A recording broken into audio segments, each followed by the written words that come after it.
తనిఖీలతో హోరెత్తిస్తున్నారు drugs control అధికారులు. నారాయణపేటతో పాటు ఆసిఫాబాద్ ప్రాంతాల్లోని మెడికల్ షాపులో అధికారులు సోదాలు నిర్వహించారు.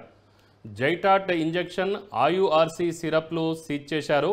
అధిక ధరలకు విక్రయిస్తున్నట్లు గుర్తించిన అధికారులు నిర్వాహకులపై చర్యలు తీసుకుంటున్నారు. ఇదే విషయంపై మా ప్రతినిధి crime bureau chief Krishna phone లైన్లో అందిస్తారు.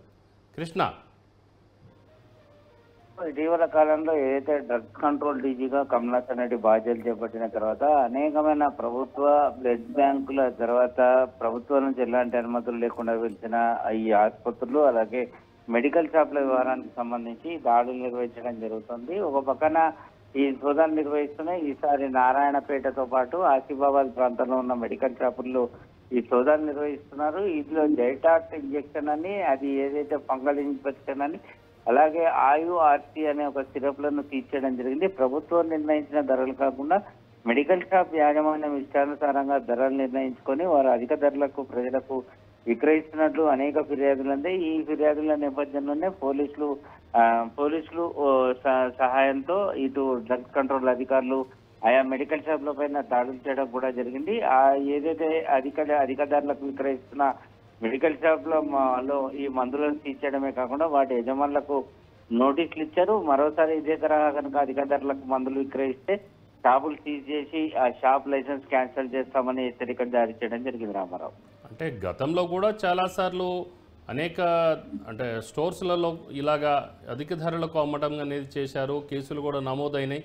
మళ్ళీ ఈ విధంగా వేరే ఈ జాగ్రత్తలు ఎందుకు తీసుకోవడం లేదు? అసలు పూర్తిగా నియంత్రణ చేయాలంటే ఎలాంటి చర్యలు చేపట్టాలి? ప్రస్తుతానికి పోలీసుల వ్యవహారానికి సంబంధించి ఈ మెడికల్ వ్యవహారానికి సంబంధించి పోలీసులు దీంట్లో పేర్కారు.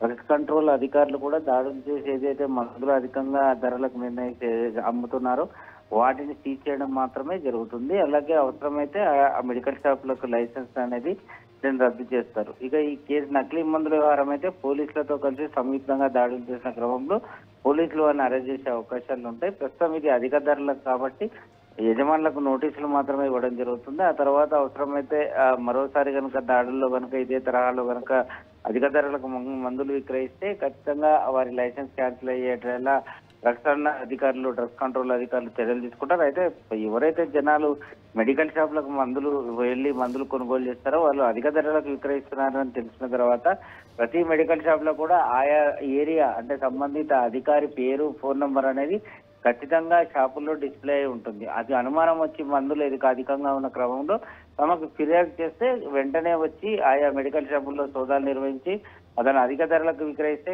అతని పట్ల చర్యలు తీసుకునే అవకాశం ఉంటుంది. కానీ చాలా మటుకు జనాలంతా కూడా మెడికల్ షాప్ యజమానులు ఇచ్చే 10%, 12% కమిషన్ ని చూసుకొని తక్కువ ధరకు వచ్చిందని భావించి మందులు కూడా ఈ అధిక ధరలకు కొనుగోలు చేస్తున్నట్లుగా తమ దృష్టికి అందింది. కాబట్టి ప్రజలు అప్రమత్తంగా ఉండాలి.